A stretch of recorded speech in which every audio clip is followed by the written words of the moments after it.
James Gunn. You did it again. I don't got tissue. You about to play a trailer? I gotta go with some tissue. Yeah. I already see that, and we seen it in the teaser trailer. I already see that this Superman film is going to be a tearjerker in a good way, like hope in a good way.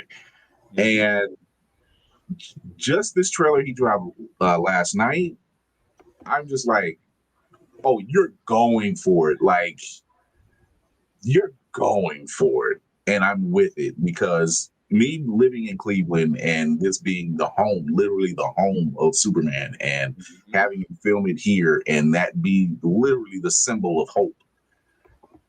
And what he said it himself that he wanted to tell this story, All-Star Superman. Yep.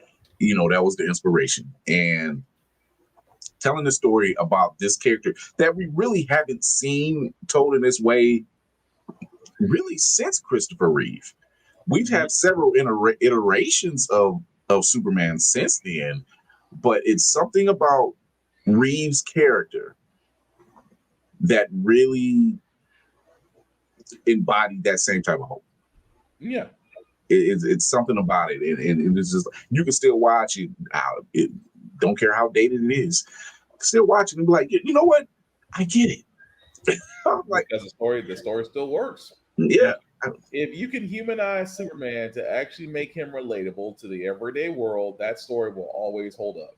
So, Batman, to answer your question, was the creators of Superman from Cleveland? Yes, they were. Joe Shuster and Jerry Siegel were from Cleveland.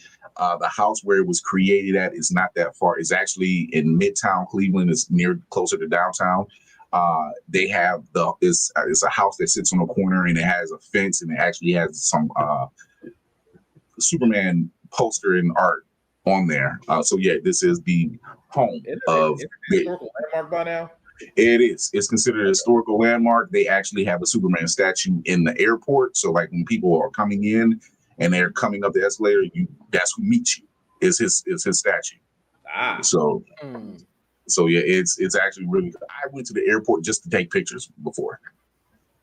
Like I had no other reason to be there. I wasn't picking up or dropping off. I'm like, I think I rode in with my mother. She was doing something and I was like, I'll ride with you.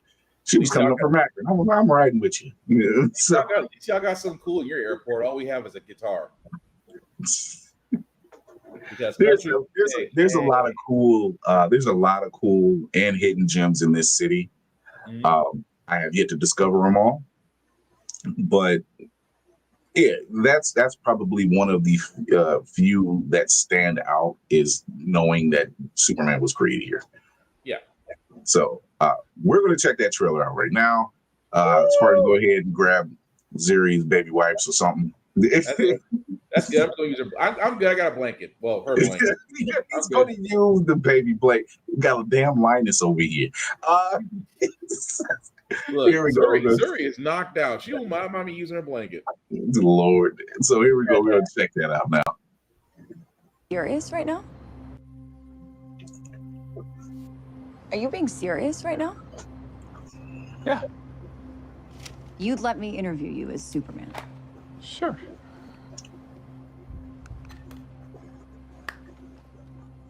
Ready? Let's do it, Cronkite. Superman. Miss Lane. Recently, you've come under a lot of fire for what some might. It's a lot.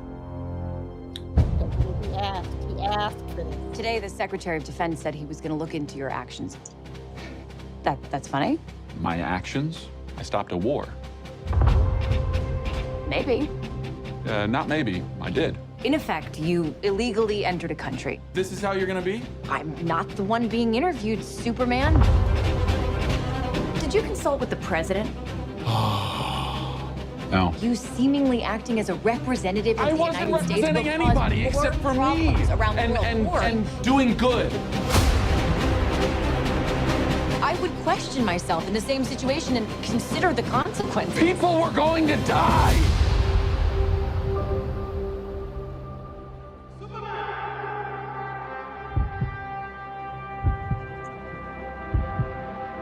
Hey, buddy. Eyes up here.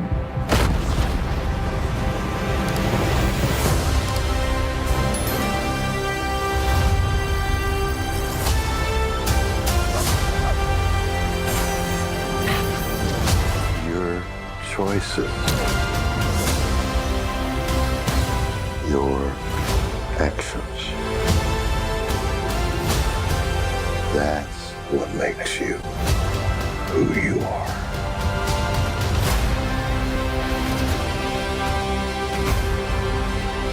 Superman. He's not a man.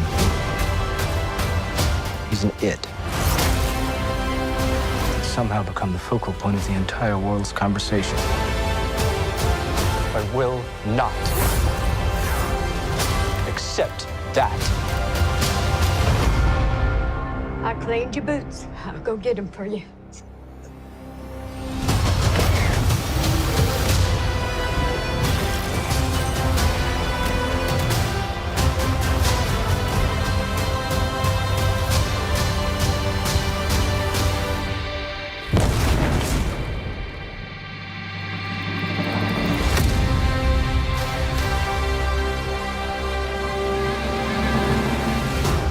You have a dog?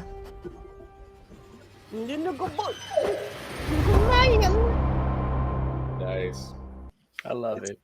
Mm-hmm. There's a scene in here where he hits the ground and a simple civilian, helps him up, and I'm like, yeah, first the dog and now this. Yeah, I think you're onto something. Thank you. Because he's just like, he's always helping people, and why wouldn't the people want to help back? All it shows is that the wrong voices are speaking out loud of what the danger is, when in actuality they are the danger themselves.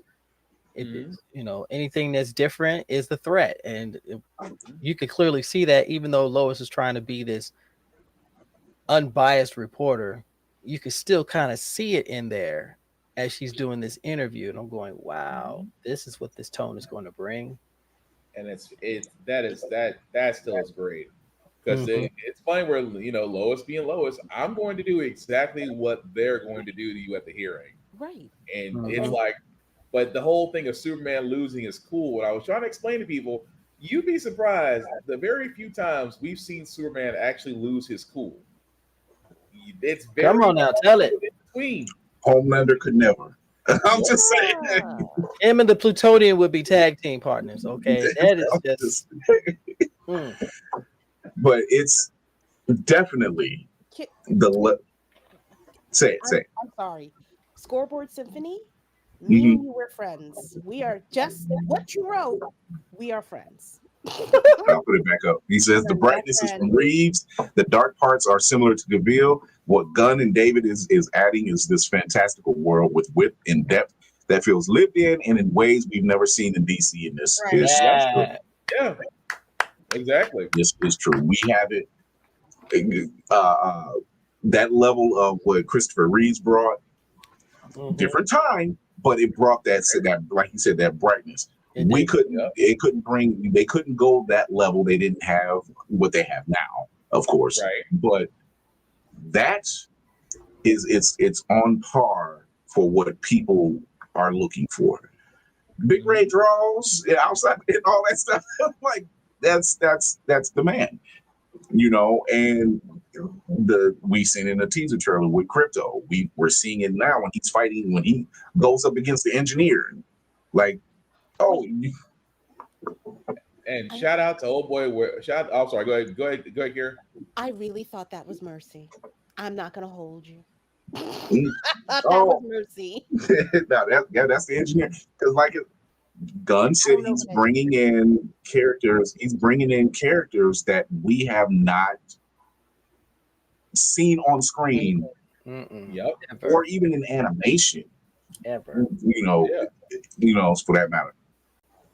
Ladies in the building. Hey! Oh my gosh! Hi.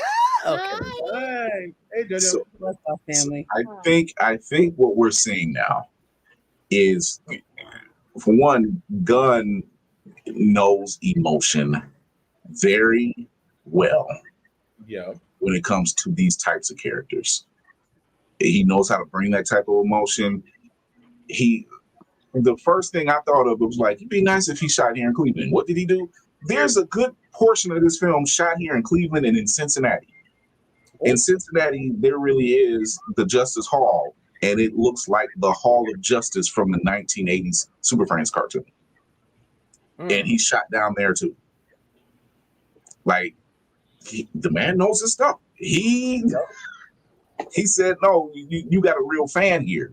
I'm giving all due diligence to this character, and it's going to be right. And the humanizing. That's why I'm still stuck on that, because I've said this, and again, I've said it before, and I'll say again, this is where Snyder failed. You did not humanize a superhero to make him relatable. You decided to go a different route. Gunn did in what? 3 trailers now? In 3 trailers, you have yet to hear anybody say that they're not going to be watching this come July. That part. In 3 trailers, he's shown. Actually, think about it. In 3 trailers, he's shown 3 different things. He's shown. He's literally. We got introduced to crypto in the 2nd trailer, and now we're getting introduced to the complication that the world is not always going to be rosy because of Superman's actions. And you still have Lex Luthor hating with a look. He ain't said 2 words yet. That's the part that I love. The fact you get the right actor, you get the right look, and this man just walks in, GQ drip, immediately hates Superman, and you can tell without him saying a dog. He didn't say a doggone word in the trailers yet. So you hear him narrating, but that's something. It's not no scenes. It was so. That says a lot about what Gunn is doing this right, and not only that, you're giving shine to characters that we would always seen on Arrow or Legends of Tomorrow, and it's the first time we're seeing Guy Gardner in live action, and that's tying into Peacemaker and tying into Lanterns, what he's shooting for HBO Max now. Yes, that's what it's called. That's a whole nother story. But it was like, how you dead name yourself? So seeing these types of actions taking place in a film, which this is going to be a franchise. I already know that. It's in a franchise like this, and knowing how to tell those stories. I sat back and watched a lot of James Gunn projects outside of the DC stuff. And it wasn't until he started doing Guardians and Peacemaker and Creature Commandos that I'm like, dude, you're really tapping into emotion. You're tapping into like character building and literally character building. And this is what I'm liking from people like him. This is what I'm liking from people like Ryan Coogler. I want to see that. You know, there's a way to do it. Without overdoing it. So it's narrative. narrative. Audience like they're infantile. Like ask them, make them go up a notch. It's okay to bring people up with you with your stuff. You don't have to go over their heads, but just open the door, just crack it, make them think a little bit past what they're seeing in front of their face. That part. Well, people got idiots. Yeah. I feel like the trailer was amazing. The last iteration of Superman, in my opinion, they were trying to find their place in a world that had the super serious Nolan films. Marvel was doing their own thing, and they were trying to like carve out a space. And to me, it always felt rushed. The last set of it always felt rushed to me, like they were trying to catch up. At the point that they entered the fray, Marvel was already 10 years into making their movies. And they were fighting so hard to catch up and grab a little bit of that money. And it seems like with this, I'm not going to say 100% because we don't have the finished product yet, but it seems like he's trying to make a film for not just the fans, but to bring new people in that will enjoy the franchise. Because clearly, like you said, it's going to be a franchise. And to your point, I feel like he's also making a film that's already had the franchise lived in. Right. So at this point now, you're bringing everybody in on an already viable world of different superheroes and not trying to make your own superhero move for this one, your own superhero move for that one, like Marvel did. And that was okay because it worked for Marvel. Right. But it did not work for DC for the most part. And he's not going to be like, oh, I'm just going to give you like a tape of this person. That's your intro. No, okay, this person is already here.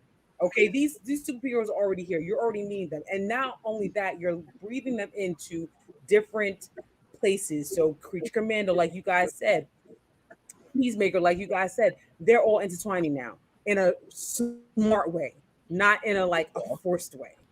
Yeah, I agree. It's and he stated that. Gunn actually stated that this world is lived in already. You don't need the origin stories. We know this character has been around 70 plus years. You don't need the origin story anymore. We have the internet. Much. We have the internet. The interweb You don't gotta read something. Like, to build on what you just said, like that's kind of also what made the Sony Spider-Man movies better. We didn't have to sit through the whole Uncle Ben died this way thing to get to where we needed to be.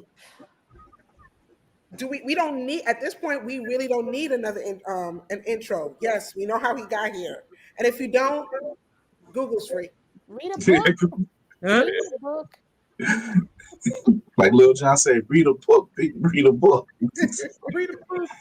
Reading, No, but I can definitely appreciate what he's doing with this character in this world and this growing franchise. Like he's firing on all pins at this point, and he's just like, "Yo, get ready! Like this stuff is working." Like, let me see, what's it?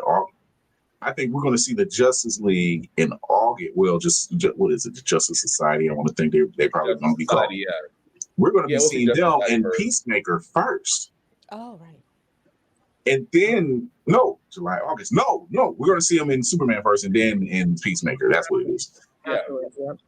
And then I think Lanterns is next year. Yep. And we'll already have Guy Gardner introduced. So you got to get the most out of that bowl cut. Yeah. You got to get the most out of it. Come on now. You're going to have I don't know how much So bad. Look, they got the perfect guy to play him. I'm not gonna lie. It was just that poll is perfect. Okay. I was gonna say we're probably getting Nathan Fillion in a hero even though we couldn't get him as Hal, we couldn't get him as Nathan Drake. I'm just happy we got him in a superhero movie, period. Outside of TDK for those that are Suicide Squad. Nobody's gonna remember that. Nobody's gonna remember TDK. Oh my god! But yeah, it's. I'm looking forward to that. You know, that's definitely a film. I was like, I'm lined up already. You don't even have to sell me on it. I know what this guy is capable of doing. Right. I can't. You haven't missed. You haven't missed. The greatest challenge. You took a previous franchise that was already tanking and made it better. Like they watched your sequel to a film, The Suicide Squad. Mm-hmm. You took The Suicide Squad and made it better. I got one better than the original. I got one better. He took Creature Commandos and basically made not only people go back and get the comics, but turn around and made that one of the more watched series. Yeah. On the HBO Identity Crisis platform. Yeah, so that part. It was definitely looking forward to that film. But yeah, I do like what he's building in that world. Go ahead. I'm sorry. First, I need a refresher. Warner Brothers gave Ryan Coogler that deal, right? Mm-hmm. I don't want him to go to Warner Brothers. I don't want him to go. Come to the Identity Crisis platform.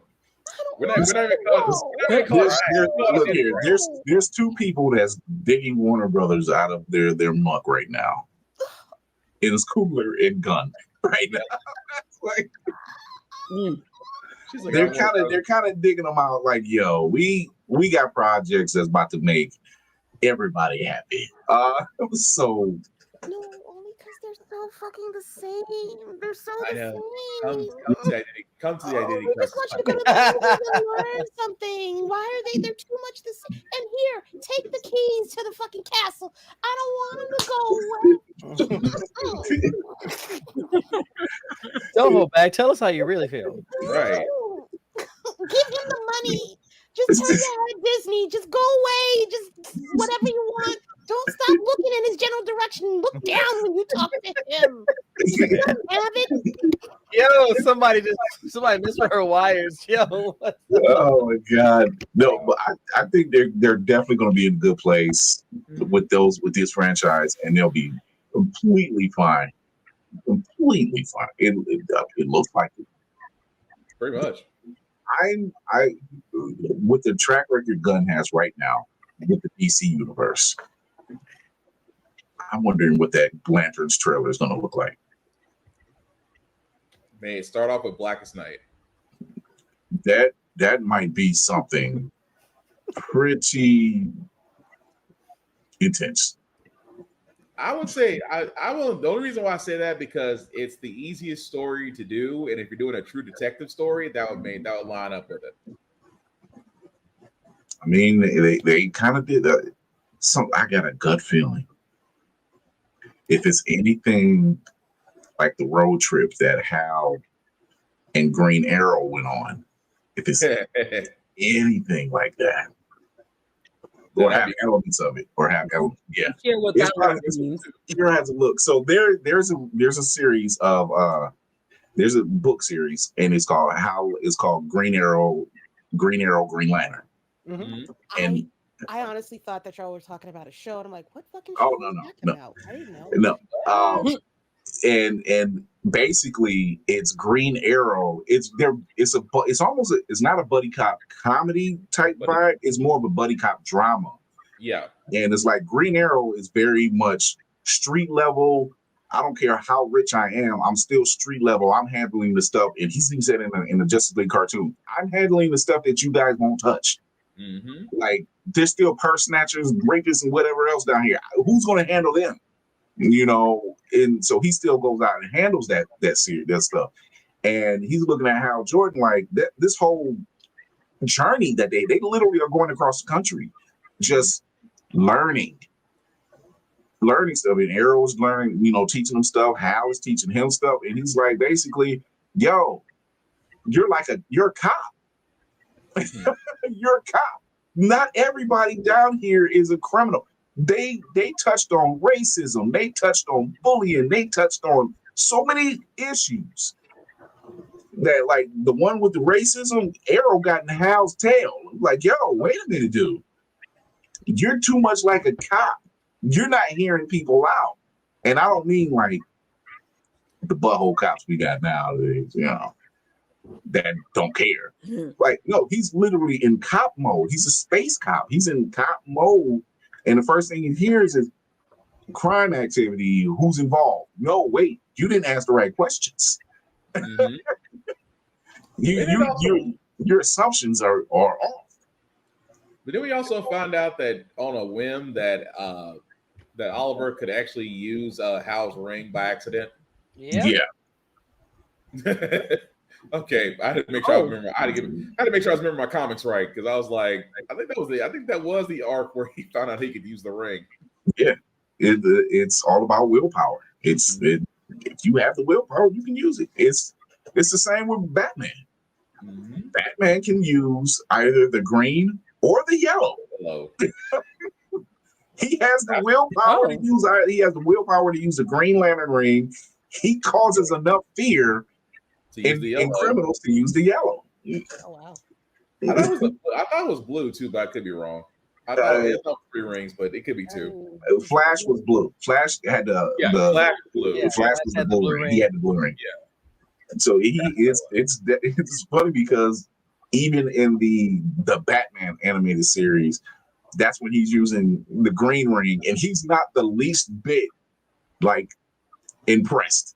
Right. It's just he the ring flies to him, it gets on his hand, he ends up flying straight up, and he just kind of like, huh. And I think that's when Hal just looked at him and was like, "This fool could use our powers. This fool could use the ring." It was so nonchalant. He was just like, huh. The ring and then Justin, you know, most people get a ring. First thing they try to do is like they don't know how to fly. Bruce is like, I got this.